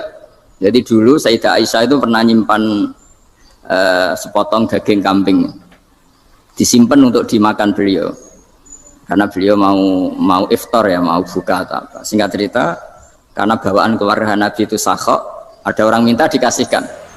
Suatu saat akhirnya kan habis, terus Nabi tanya, yang daging tadi di mana? Habis. Terus Nabi cara menjelaskan itu indah sekali. Harta kamu itu baju yang kamu pakai nanti ya rusak, yang kamu makan nanti ya ke WC. Wa tasaddaqta fa abqaita. Memang di semua riwayat itu pakai dhamir mukhatab mudzakkar, meskipun asal-usul riwayat itu untuk Sayyidah Aisyah karena untuk umum. Yang kamu sedekahkan tuh yang masih, kamu jangan bilang kamu sedekahkan tuh yang habis, yang kamu sedekahkan tuh yang masih. Misalnya saya punya uang 1 miliar misalnya, terus pernah tak sedekahkan ke fakir miskin atau ke kiai atau ke pondok 100 juta, itu yang mesti masih, karena kadung di luar kekuasaan kita, kadung lillahi ta'ala. Justru yang masih itu yang potensi nanti untuk hal-hal yang kurang positif. Semenjak itu orang sedekah itu begitu entengnya karena itu yang masih. Ya tapi tentu sarannya yang tepat ya. Saya sekarang sering kampanye sedekah tepat karena misalnya sering saya itu didatangi orang kaya, sudah dapat gratisan gerutu itu geremeng. Nah ini kita sudah pakai buminya Allah itu gratis, pakai airnya ya gratis, pakai oksigen ya gratis, kok masih gerutu, itu sudah jadi hamba yang nggak bener itu. Jadi bayangkan kalau kita pakai oksigen bayar, pakai buminya bayar, pakai airnya bayar semua, kayaknya kita tidak mampu membayar ya. Dan kita sama Allah hanya disuruh ikrar, disuruh sujud. Pentingnya ilmu satu bahwa itu akan menjadikan satu perilaku. Misalnya begini ya, dulu itu kiai-kiai Jawa zaman dulu itu berpatokan karena dulu pemerintahan Hindia Belanda, seorang lagi masih pemerintahan Hindia Belanda. Itu dalil yang sering diutarakan itu sebaik-baiknya umara itu yang datang ke ulama, terus sejelek-jeleknya ulama itu yang datang ke umara. Tapi semenjak pemerintahan Indonesia dan kemudian ditandai beberapa tokoh kayak Gus Wahid putra Kiai Hasyim jadi Menteri Agama, ada Gus Wahib putra Kiai Wahab juga jadi Menteri Agama, ada Kiai Fathur Rahman keluarga Mbah Maimun, keluarga Sarang juga pernah jadi Menteri Agama. Kemudian bersamaan dengan itu dibangunlah satu pegangan ilmu. Pegangan ilmu ini penting karena ini yang mengilhami semua orang Islam, terutama ya utamanya ulamanya. Ada seorang ustadz, seorang guru ngaji yang karena melihat rata-rata penguasa itu zalim ya, datang ke Harun Ar-Rasyid. Ini perlu disemak, datang ke Khalifatullah atau Amirul Mukminin Harun Ar-Rasyid. Karena beliau seorang raja tentu terduga lah, atau ya umumnya atau gimana lah istilahnya, itu ya rata-rata ya agak seenaknya, namanya raja, namanya penguasa. Ini dalam pikiran ustadz itu, tidak mesti dalam fakta. Kemudian si ustadz itu matur, ya Amirul Mukminin, inni nasihun lak famusyaddidun alaika fala tajidanna fi nafsika syai'an. Saya ini mau nasihati Anda, kemudian saya cara nasihati itu keras, tolong jangan dimasukkan hati. Dia bilang famusyaddidun alaika, saya nanti kalau nasihati itu keras sekali, tolong dimaklumi karena ini penting, karena Anda harus dinasihati secara keras. Tapi sebelum nasihat itu diutarakan, kata Harun Ar-Rasyid, karena beliau Bani Abbas dan beliau orang alim termasuk muridnya Imam Malik, kata Harun Ar-Rasyid, uskut, kamu diam Ustaz. Inna Allaha ta'ala arsala man huwa khairun minka ila man huwa syarrun minni wa ma'adhalika yaqulu Allahu ta'ala faqula lahu qawlan layyinan la'allahu yatadzakkaru aw yakhsha. Jadi ini sekaligus etika dan norma ya bagi semua dai di Indonesia dan semua kita. Wahai Ustadz, kamu diam. Allah Ta'ala itu ngutus orang yang lebih baik ketimbang kamu, yaitu Nabi Musa, ke orang yang lebih jelek ketimbang saya, yaitu ke Fir'aun. Itu saja harus pakai etika, faqula lahu qawlan layyinan. Kamu harus ngomong yang halus. Jadi intinya ini Harun Ar-Rasyid komplain, kamu itu kalau jadi Ustadz ngaji kira-kira gitu. Jadi betapa baiknya orang dulu memahami Quran. Jadi Quran itu dibaca, kemudian kita mungkin baca terus jadi cerita, mungkin ada yang baca jadi perilaku, ada yang baca kemudian itu mengilhami, membentuk. Nah kira-kira itulah yang membentuk kiai-kiai alim di NU, di beberapa pesantren maupun orang-orang alim di luar NU. Asal ngajinya dan bacanya seperti kita, pasti seperti itu. Karena cara berpikir tadi sudah, jadi akhirnya si Ustadz tadi keluar dan minta maaf, anta a'lamu minni, ternyata engkau lebih alim ketimbang saya. Jadi kalimat famusyaddidun alaika, saya akan keras cara memberi nasihat, itu yang diket, yang dipotong, yang dibatalkan atau yang diralat oleh Khalifatullah Harun Ar-Rasyid. Yaitu dikatakan inna Allaha ta'ala arsala man huwa khairun minka ila man huwa syarrun minni. Yaitu Allah mengutus orang yang lebih baik ketimbang kamu, yaitu Nabi Musa, ke orang yang lebih jelek ketimbang saya, yaitu Fir'aun. Itu pun harus faqula lahu qawlal layyinan. Cara berdakwah harus dengan kata-kata yang halus, yang lembut, yang indah. Dan dengan kata-kata itu diharapkan la'allahu yatadzakkaru aw yakhsha, semoga yang didakwai menjadi ingat. Sehingga dengan kemampuan ilmiah seperti ini menjadi pegangan bersama bahwa kita sebagai dai atau sebagai tetangga atau sebagai sama-sama warga Indonesia, bawaan kita memang harus faqula lahu qawlan layyinan la'allahu yatadzakkaru aw yakhsha. Kemudian dalam disiplin ilmu yang lain, halus itu tidak kuat. Angin itu ya halus, tapi kalau di manage itu jadi kekuatan yang dahsyat. Begitu juga air dan sebagainya. Sehingga tidak perlu khawatir terus kalau dakwah halus itu tidak punya efek yang signifikan. Tidak juga. Allah Ta'ala itu pengelola angin. Angin itu kekuatannya dahsyat, sehingga Nabi Sulaiman dikasih kekuatan angin dan bisa terbang kemana-mana. Kemudian sekarang jadi teknologi yang banyak memanfaatkan angin, mulai rem, mulai apa saja. Sehingga dari cerita saya ini kemudian terus kiai-kiai itu membentuk dakwah termasuk di ekonomi dengan cara yang rileks. Nah cara rileks itu satu tentu dimulai dengan ilmu. Misalnya begini, saya beri contoh. Ketika ada orang melafadzkan kalimat la ilaha illallah, tiada Tuhan selain Allah. Kemudian kalimat ini mungkin kalau orang NU baca itu rutin ya, karena kiainya kelamaan ya yang ikut sambil tidur ya. Kalau tahlil itu disebut kiai tertentu itu mesti yang belakang wah suwi itu, kalau kiai itu lama itu. Nah kiainya juga karena jadi lakon ya kan lebih semangat karena pegang mic. Biasanya gitu di NU itu. Kalau khotib mesti semangat karena yang pegang mic, yang dengerin mesti ngantuk karena monoton gitu. Karena yang mendengerin sudah tahu pasti nyuruh baik meninggalkan yang jelek. Jadi ilmunya sudah disimpulkan dulu. Setiap yang tidur di masjid mesti tak tanya kenapa tidur. Ilmunya tidak ada perkembangan, Gus, nyuruh yang baik meninggalkan yang jelek. Tapi kalau ilmunya agak ada perubahan kan dengar semua pasti nyuruh yang jelek meninggalkan yang baik. Karena watak manusia itu agak-agak suka fitnah, itu suka geger. Tapi kalau monoton itu mesti enggak itu. Tapi yang menjadi pegangan kita, saya ulang lagi, itu ilmu dulu. Saya ulang lagi itu ilmu dulu. Saya berkali-kali menyontohkan, kalau ada orang kafir, orang yang tidak bersyahadat 70 tahun, kemudian dia bersyahadat sekali saja di akhir hayatnya. Itu kata Allah, qulil ladzina kafaru iyantahu yughfar lahum ma qad salaf. Katakan ke mereka yang kafir, jika dia mau bersyahadat, itu masa lalunya diampuni semua.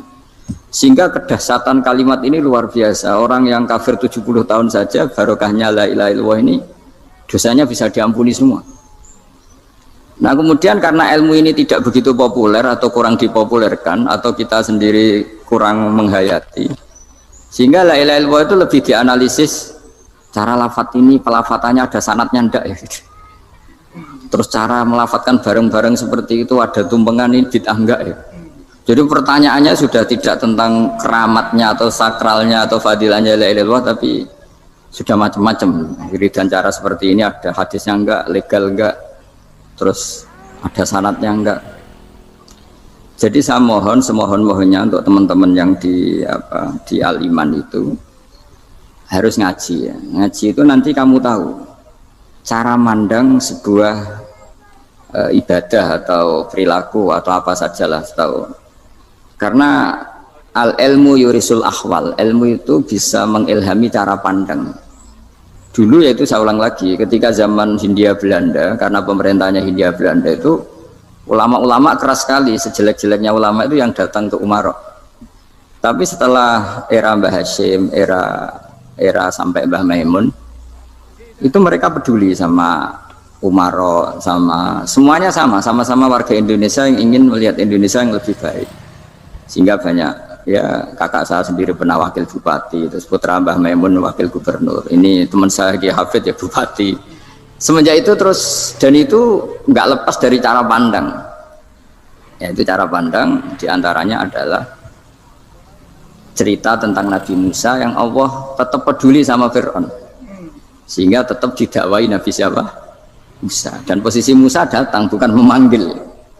Ya, cuma kayak sampai sekarang tuh belum pernah ke kantor bupatinya Pak Hafid, karena kadang-kadang orang terus curiga mengajukan proposal jadi agak repot. Ketemu bupati itu sialnya kiai kan mesti pikirannya orang bupati ini nyangoni, kiai ini disangoni itu terus kayak kita fakir miskin itu. Jadi makanya saya tuh belum pernah datang, tapi alhamdulillah karena beliau berambisi menjadi wa khairul umara mayatuna babal ulama. Jadi datang tapi sangat ambisius ingin mengalahkan ulama, karena dia kalau datang statusnya lebih tinggi. Ya tidak apa-apa, ini tawaduk tapi niatnya agak begitu tawaduk. Jadi saya sering di Jakarta tapi ya tadi jarang ya. Biasanya ngajarkan waktu hanya pas saja, tidak kurang tidak lebih. Biasanya ngajar di pondoknya Pak Kures itu di Baitul Quran ya. Hanya ngajar santri-santri. Nah, jadi pemahaman Quran dulu itu kata Imam Ghazali itu membaca Quran itu membaca, bukan bercerita. Kalau kamu membaca seperti ini, kunta qori'an, kamu pembaca. Pembaca itu yang mengambil pelajaran. Tapi kalau kamu hanya cerita, itu namanya kunta hakian. Sebenarnya Anda tidak membaca Quran, tukang cerita. Misalnya tadi, cerita Nabi Musa datang ke Fir'aun. Itu kalau kamu hanya cerita, wah dulu itu ada orang namanya Fir'aun, didakwai Nabi yang namanya Musa. Ya namanya tukang cerita. Kalau kamu pembaca tidak gitu. Betapa baiknya Allah, orang sengawur Fir'aun saja inginnya Allah masih ingin diselamatkan dengan mengutus Nabi Musa kekasihnya. Itu namanya kunta qori'an, kamu pembaca betul, bukan kunta hakian, kamu tukang cerita. Begitu juga seterusnya tentang Quran, ayat-ayat seterusnya. Sehingga yang diharapkan dari pembacaan Quran itu memang kita sebagai ahli baca, ahli mu'tabir ya, ahli yang ngambil pelajaran, bukan tukang apa? Cerita. Sehingga dulu ketika Sayyidina Umar radhiyallahu anhu ketika membuka Baitul Maqdis atau Baitul Muqaddas dan diajak syukuran, pesta-pesta makan itu. Beliau nggak mau. Ketika ditanya kenapa engkau nggak mau, alasannya itu langsung beliau baca Quran. Jadi saya punya sekian contoh. Saya ulang lagi, saya punya sekian contoh. Orang-orang dulu dengan Quran itu menyatu, bukan sekedar dihafal tapi menyatu. Sehingga bawaannya itu sudah Qurani, sudah Qurani. Saya beri contoh pertama Rasulullah SAW, nanti Umar kedua. Rasulullah itu pernah nggak makan sampai 3 hari. Terus ditanya oleh sahabat, lalu kekuatan engkau bisa hidup apa? Terus menghentikan al-aswadani, maksudnya itu tamar dan air, hanya makan kurma dan air. Tapi beliau tidak ketemu roti atau nggak ketemu nasi lah kalau orang Indonesia. Ketika hari ketiga dikasih makan oleh sahabat, dipotongkan kambing, kemudian baru makan 3 lukmah. Kira-kira ya 3 asupan nasi, berhenti. Padahal sahabat yang lapar sama dengan Rasulullah itu membayangkan Nabi itu sampai kenyang, sampai apa. Tapi ketika ditanya, seperti ini pun nanti ada hisabnya. Walatus alunna yauma idzin anin naim. Jadi acara makan-makan gini itu nanti ada hisabnya. Nabi nangis. Akhirnya sahabat nggak jadi nerusin makan. Jadi ketakutan orang dulu sama ketika Sayyidina Umar dijak pesta ketika memenangkan Baitul Maqdis itu. Inna wa ta'ala ayyara qauman. Allah itu mengkritik sebuah komunitas kaum karena apa? Adhabtum thayyibatikum fi hayatikum dunya wastamta'tum biha. Kamu adalah orang-orang yang jatah nikmat kamu sudah kamu habiskan di dunia. Adhabtum itu kalian habiskan jatah kenikmatan kamu di dunia. Wastamta'tum biha, kamu di dunia sudah berpuas-puas. Maka jatah Anda sekarang di akhirat habis. Sehingga Sayyidina Umar nggak mau pesta-pesta karena takut jatah nikmatnya habis. Kata beliau terus, astabqi thayyibati, akan saya sisakan sisi-sisi kebaikan saya supaya tidak habis. Corong Jawa itu aja dientek-entekno biar jatahnya masih. Sehingga di dunia kiai itu ya meskipun saya akrab bupati, akrab mungkin wakil gubernur, saya itu ya jarang ketemu. Karena kalau orang Jawa bawaannya ketemu ya makan-makan, guyon-guyon. Nak keterusan ras demul buswargo. Makanya saya pastikan Pak Yusuf Mansur kesini tidak akan saya jamin, biar aja, biar jatahnya masih. Jadi ini bukan karena saya bakhil, biar jatahnya masih. Mendit menyelamatkan. Ya, jadi itu ilmunya kiai. Nah, efek dari ilmu ini dahsyat. Kalau Anda berpikir tentang nasib Anda di akhirat, nanti bawaannya juga tidak akan mudah menyalahkan orang lain, tidak akan menghakimi orang lain karena sibuk dengan dirinya sendiri, tapi tidak dengan makna egois, tapi makna orang baik itu siapa? Orang yang sibuk dengan aib pada dirinya, dengan kekurangan pada dirinya, saking sibuknya mikir aibnya sendiri, tidak sempat mengoreksi aibnya orang lain. Itu awal ilmu. Ilmu itu tidak dimulai dari larangan. Kalau larangan karuan, tidak termasuk ahli surga, orang yang suka mengadu domba, tidak termasuk orang baik yang cari kesalahan orang lain. Itu namanya pelarangan. Tapi ilmu itu di atas nahi, di atas pelarangan itu. Kamu punya kesadaran bahwa kamu itu yang penting selamat dulu, jangan memikirkan orang lain. Dengan makna bukan egois, tapi dengan makna supaya tidak menyalahkan apa? Orang lain. Nah, saya termasuk ya boleh dikatakan kiai lah, yang paling fanatik bahwa semuanya itu harus dimulai dari ilmu. Ya saya ulang lagi, dimulai dari ilmu. Nah, dari sini kemudian saya berharap Indonesia menjadi damai, menjadi baik. Itu bukan karena kita baik-baik banget, ya tidak mungkin kita ada nabi, tapi karena sudah sibuk dengan memikirkan kesalahan diri sendiri. Sehingga misalnya kita baca Quran, Rabbana dzalamna anfusana, lalu kita langsung ingat betapa hubungan kita dengan Allah itu harus ikrar dulu, merasa zalim dulu, merasa salah dulu. Nah, kalau semua orang merasa salah di depan Allah itu mesti bawaannya nggak mudah menyalahkan orang lain, karena kita bilang Rabbana dzalamna anfusana. Nah, itulah ilmu-ilmu yang mungkin banyak pembaca Quran tapi hanya baca, atau kalau baca ini tok disebut al-haqi, ahli cerita. Yang dibutuhkan tuh al-qari, pembaca kemudian mu'tabir, kemudian mau beriktibar, seperti yang dilakukan tadi Harun ar-Rasyid tadi. Inna wa ta'ala arsala man huwa khairun minka ila man huwa syarrun minni. Wa ma'a dzalika yaqulu wa ta'ala faqula lahu qaulal layyin. Ini kamu tidak usah memaksakan musyaddid keras sama saya, karena Allah Ta'ala telah mengutus orang lebih baik ketimbang kamu, yaitu Nabi Musa, ke orang yang lebih jelek ketimbang saya, yaitu Fir'aun. Itu saja harus beretika. Faqula lahu qaulal layyinan la'allahu yatadzakkaru aw yakhsha. Dan alhamdulillah bawaan kita sebagai orang timur atau orang Jawa itu kalau mau ngandani orang itu halus sekali. Di antara bentuk kehalusan kata-kata diceritakan di ayat lain ketika Nabi Musa ketemu Fir'aun. Dawuhnya begini, fakul apa itu yang di juz 30 yang juz di juz 30 ini yang bagian dari, kan tadi hanya fakul lahu qaulal layyinan. Lahu qaulal layyinan itu bentuknya apa? Ya, bentuknya apa? Itu Nabi Musa disuruh ngendikan sama Fir'aun.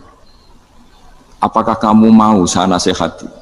Fakul halaka ila antazakka. Halaka itu pilihan, hal itu istifham. Laka itu otoritatif. Jadi betapa santunnya kalimat itu, fakul halaka ila antazakka. Jadi kalau dimaknani model Pak Hafid, model saya ngaji di sarang itu, halaka onoto iku kedue siro, berhak bagi kamu, berhak bagi anda, apakah anda berhak loh mendapat nasihat supaya anda jadi orang yang lebih baik. Halaka ila antazakka. Jadi tidak kalimat perintah, tapi kalimat pilihan. Apa engkau mau saya beri nasihat? Wahdiyaka ila rabbika fatakhsha. Dan saya beritahu kamu tentang Tuhan, dan kemudian kamu menjadi orang yang baik, fatakhsha, orang yang punya khasyah, punya. Jadi kayak apa kalimatnya itu? Napa jenengan kerso? Itu kalau orang Jogja, orang-orang daerah-daerah yang berada nyugui tamu itu kan, ayo makan-makan, itu kan kayak tamunya itu kelaparan. Masa Pak Yusuf Mansur kelaparan? Tidak mungkin kan. Masa Ustaz terkenal kelaparan kan? Tidak mungkin itu. Monggo, napa jenengan ngersakno? Karena bisa saja tamunya itu tidak kerso, mungkin karena darah tinggi, mungkin karena takut dianggap fakir miskin, macam-macam kan orang enggak. Itu kalimatnya itu halaka ila antazakka. Kayak apa indahnya dakwah. Halaka ila antazakka itu ada kata laka itu ya terserah jenengan mau enggak. Wa ahdiyaka ila rabbika fatakhsha. Nah, itu yang disebut membaca. Kunta qari'an la hakian. Anda benar-benar membaca Quran, bukan sekadar penceri. Nah, kemudian ini yang terakhir saya juga baru, sebenarnya saya itu nggak pernah bilang sanggup itu, tapi Pak Ustadz Zakaria itu GR terus sampai tadi pagi itu saya belum tahu kalau ada acara ini. Ya karena saya kiai, jadi kalau kiai itu kan ingatnya sama Allah saja, kalau sama manusia itu rontok-rontok lali gitu. Itu bukan memaksa, ya memang lupa. Sejauh mana sih pentingnya manusia kan tidak penting cara ilmu tasawuf itu. Tapi karena ini titipan Rasulullah SAW terus menjadi penting kan, dititipi umat kayak jenengan itu yang ya sudah ngaji ngatur kiai ribet itu. Kiai ini biasa ngaji kan, kiainya yang ngatur, santri ini enggak. Pak Yai ngaji tanggal ini jam ini, itu kan mengabaikan semua aktivitas kiai. Padahal jam ini mungkin saya punya jam, mungkin jalan-jalan atau ngaji atau mutolaah atau munajat. Gara-gara Pak Zakaria ini terus Mas Tamam ini yang provokasi. Harus ngaji di jam ini, tema ini. Saya itu kalau ngaji ditentukan tema itu, ini memang saya agak keras di bab ini. Itu kayak ibarat gini loh. Saya ini dokter, kemudian ada orang yang sakitnya itu jantung, terus bilang ke saya, Pak dokter sembuhkan kukul saya. Wong penyakit ekstrimnya itu jantung, kok bila disembuhkan apa? Kukul. Kan gak penting, sembuh tidak sembuh, kukul itu kan gak penting. Jerawat itu. Kiai itu tahu kesalahan paling fatal manusia itu akidah. Tapi kadang-kadang mintanya ilmu yang tidak akidah, yang gak penting. Jadi kadang-kadang kiai itu ya digurui betul kalau di Indonesia. Misalnya ini tidak nyindir loh, memang marah betul kalau di bab-bab seperti ini. Tapi ini biar jadi ilmu masif, ilmu yang general. Saya ulang lagi ya, Anda jadi dokter, tahu pasien Anda ini penyakit jantung kronis atau sudah fatal lah sudah. Terus orang itu bilang, Pak Yai, itu Pak dokter, tolong obati kulit saya supaya tidak jerawatan. Kamu bilang ini orang aneh enggak? Aneh kan? Nah, kiai juga gitu. Saya sering itu ada orang mau haji gitu, Gus doain saya jadi haji mabrur. Pernah belajar haji Pak? Dereng. Mungkin enggak, orang belum belajar nyupir terus kemudian minta didoain, Gus saya mau nyupir, doain selamat. Nyupir aja enggak bisa kok minta doa selamat. Harusnya urutannya kan belajar dulu baru minta doa. Tapi kali ini Aliman bener ngajaknya akidah dulu, ahli sunnah. Nah itu bener karena akidah itu hal yang prinsip memang harus. Kalau kebetulan nggak bener taruh visi betul. Untungnya kok temanya bener.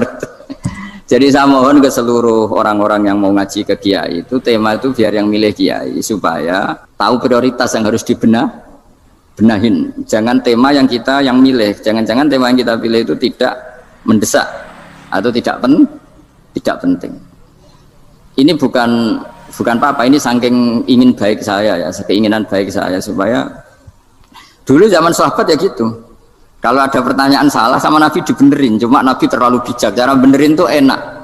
Kalau saya karena tidak Nabi saja ya agak-agak kasar kan, kalau tidak Nabi tidak wajib bener terus. Yang wajib bener terus itu Nabi. Saya beri contoh ya. Nabi itu ngendikan tentang kiamat. Kiamat itu dahsyat, mengerikan gini-gini. Kalau pikirannya orang kampung itu begini, Nabi ini aneh. Cerita kiamat dahsyat tapi nggak ada tanggalnya, ada tahunnya. Harusnya ada dong biar kita bisa persiapan. Sehingga Nabi disomasi di tengah-tengah khutbah itu, ya Rasulullah mata sa'ah. Nah, karena ini orang Bedui, Nabi nggak dengerin, masih ulang lagi. Mata sa'ah ya Rasulullah. Ketika Nabi mengabaikan itu ada dua kelompok sahabat, yang satu bilang lam yasma, Nabi tidak dengar sehingga mengabaikan. Yang kedua bilang sami'a wa kariha, Nabi sebenarnya mendengar tapi tidak berkenan. Tapi diulang lagi ketiganya, ya Rasulullah mata sa'ah. Akhirnya Nabi jawab, mau tidak mau, karena kalau enggak ya namanya orang Bedui ngomong terus. Nabi balik tanya, ya karena cara berpikir dia kalau kiamat itu jelas kapannya kan bisa persiapan itu. Paling enggak pas mau kiamat terus pas ngaji Quran apa kan bisa persiapan itu. Akhirnya Nabi balik tanya, ma'atatalah. Kalau kamu berani tanya kiamat, lalu persiapan kamu apa? Ya terus orang itu bilang masyhur itu, ma'atatalah kabira sholatin wala siyamin wala kada wa kada walakinni uhibbuka. Saya sebenarnya tidak punya persiapan ya Rasulullah, cuma persiapan banyak puasa ya enggak, banyak sholat enggak, tapi saya mencintai engkau. Masyhur itu jadi hadis paling legenda, almar'u ma'aman ahabba, sebagian disebut anta ma'aman ahbabta. Ini kata semua sahabat yang di masjid.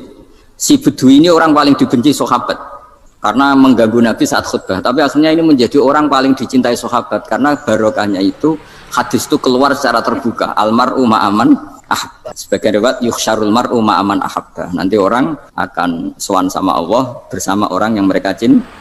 Nah, itu sahabat-sahabat fama farihu ba'dal Islam farahahum biadal hadis. Mereka tidak pernah senang setelah masuk Islam sesenang hadis ini. Karena kita tidak perlu soleh-soleh banget, cukup menyintai orang apa? Soleh gitu.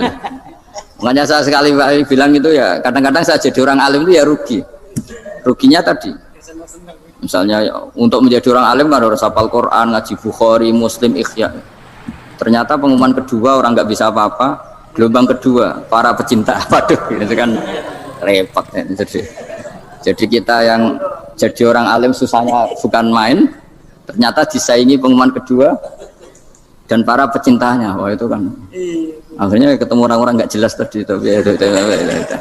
Nah itu ya termasuk farah dalam Islam, farhatul aibin. Jadi senang itu di Islam itu ibadah. Ya kul bi fadlillah wa bi rahmati fa bidzalika falyafrahu. Senang itu diperintahkan Allah. Saya itu sering di kamar, kadang itu nyuwun sewu kayak gatelan gitu, apa itu. Ya agak kukur-kukur terus merengut saja malu. Malu saya itu dilihat Allah kok kayak agak ridho itu malu. Ya kayak tadi lah, kamu dikasih rumah gratis, kemudian pas yang ngasih datang kamu kelihatan cemberut, itu yang ngasih kan mangkel. Jadi dikasih gratis masih cemberut. Sama hubungan kita dengan Allah itu semuanya dikasih gratis. Makanya tabassum, senyum itu ibadah. Kita yang nekuni ilmu hadis, betapa hebatnya Nabi ngendikan, kalau kamu tidak bisa ibadah yang berat-berat, cukup ibadah senyum. Kadang ngendikan tol qati wajhin, kamu cukup berwajah yang indah, yang menyenangkan. Tabassum, senyum. Kalau kamu tidak bisa membalas jasanya orang yang ngasih, minimal kamu senyum, lihat minimal kamu kelihatan seneng gitu. Makanya seneng itu sudah ibadah. Dan sekarang orang untuk seneng aja susah. Karena bawaannya nuntut orang lain supaya kayak keinginan dia, bawaannya nuntut, ribet. Kalau gitu ya ribet. Makanya saya bilang al ilmu yurisul ahwal, ilmu itu diperkuat. Nanti yurisul ahwal, ilmu itu akan membentuk Anda. Dulu beberapa raja itu ya mau luhur karena jadi raja, punya apa saja. Tapi punya penasihat ulama itu adalah nasihat itu sederhana. Ada seorang raja tanya ke kiai, gimana dengan semua kerajaan saya? Wah, padahal dia punya apa saja. jenengan miskin sekali, itu kerajaan seluas ini. Kok bisa aja? Terus ditanya sama si ulama tadi. Andaikan Anda di padang pasir, kemudian kalau tidak minum segelas air itu mati. Apakah Anda akan membeli segelas air ini dengan semua kerajaan Anda? Oh iya, pasti apapun saya lakukan untuk mendapat satu gelas air. Terus la tafrah bimulkin la yusawi syarbatamain. Kamu jangan bangga dengan kerajaan yang nilainya itu enggak sebanding dengan segelas apa? Air. Akhirnya raja itu mikir, saya tidak jadi raja bisa hidup. Tapi kalau enggak minum air mati. Berarti penting satu gelas air. Akhirnya lama-kelamaan ini anggap kerajaan itu biasa, ternyata nggak sepenting segelas air. Ya seperti kita lah, misalnya orang nggak punya alpat itu tidak malu, tapi kalau nggak punya celana itu malu. Kamu mau punya alpat tapi nggak punya celana? Kan nggak mau. Yaitu ilmu itu yurisul akhwal, ilmu akan melahirkan satu perilaku. Jadi kalau ilmu Anda mantap, pasti syukurnya juga mantap gitu. Ya makanya saya termasuk kiai yang selalu mendorong pentingnya ilmu. Bahkan kata Sufyan Ats-Tsauri ngendikan saking pentingnya ilmu ada kata fa'lam annahu la ilaha illallah, dimulai kata fa'lam. Dan saking pentingnya ilmu itu setiap nabi itu status permanennya itu hanya satu, mengajar. Rabbana wab'ats fihim rasulam minhum yatlu 'alaihim ayatik, membacakan ayat-ayat Allah sampai wa yu'allimuhumul kitab, mengajarkan kitab wal hikmah. Bahkan Allah sendiri wasofa dzatahul aliyah bi annahu al-muallim. Yaitu Allah ngendikan Ar-Rahmanu 'allamal Qur'an. Jadi betapa hebatnya pengajar. Allah sendiri mensifati dirinya itu Ar-Rahmanu 'allamal Qur'an. Allah itu Maha Rahman yang mengajarkan Quran. Di surat Iqra juga disebutkan Iqra wa rabbukal akram alladzi 'allama bil qalam. Jadi Allah mensifati dirinya sebagai pengajar. Kayak apa pentingnya mengajar? Karena ilmu yurisul ahwal. Ilmu ini melahirkan satu sikap. Pernah ada orang hartanya itu habis karena ngobati ibunya. Terus datang ke saya, dia sumpek karena hartanya habis ngobati ibunya. Terus dia bilang, Gus, saya ini sekarang sudah miskin karena ibu saya sakit dan harta saya habis untuk ngobati ibu saya. Terus tak guyon nih sama saya. Kon kepen pinter apa kepen goblok? Kepen pinter Gus. Ingin pinter apa ingin goblok? Katanya ingin pinter.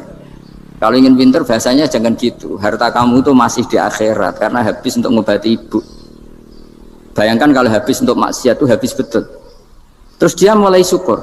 Alhamdulillah Gus, harta saya habis secara heroik karena untuk mengobati apa ibu. Sudah pinter dia. Akhirnya miskin sampai sekarang ya tetap pede saja karena masih punya tabungan di akhirat. Dan itu saya terinspirasi oleh ilmu juga.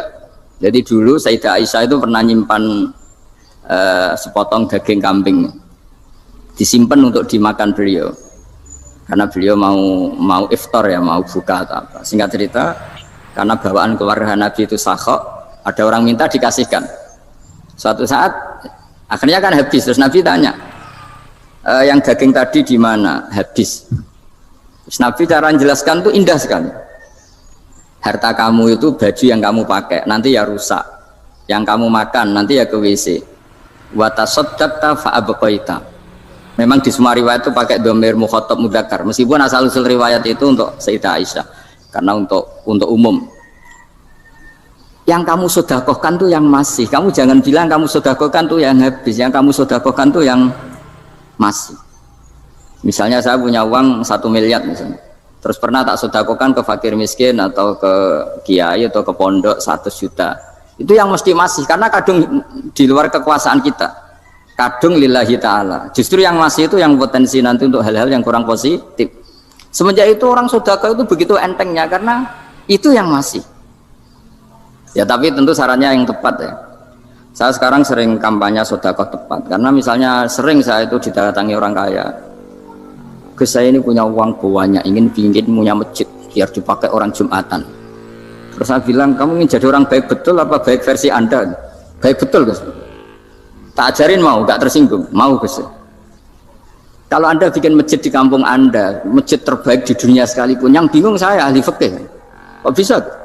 Kan terjadi 2 Jumatan, nanti sahnya yang mana? Kamu enak aja bikin masjid, kamu bikin masalah baru bagi kiai fikih di daerah kamu. Belum nanti orang terus migrasi ke masjid Anda karena lebih baik, koriknya lebih baik. Kamu membunuh masjid yang lebih tua, itu nggak sopan sekali, masjid itu sudah lebih tua kamu. Akhirnya mikir, nggak usah Gus kalau gitu, sedekah apa saja yang penting perintah jenengan gimana. Ya sudah. Jadi sedekah itu juga harus dibina supaya kalau orang kan bisa saja kan uang 100 juta itu untuk fakir miskin manfaat, ternyata untuk masjid yang sifatnya aksesoris, untuk lampu yang kristal yang mahal-mahal bukan yang pokok. Nah, itu pentingnya ngaji ya. Jadi lagi-lagi al ilmu yurisul ahwal. Ilmu itu melahirkan satu sikap.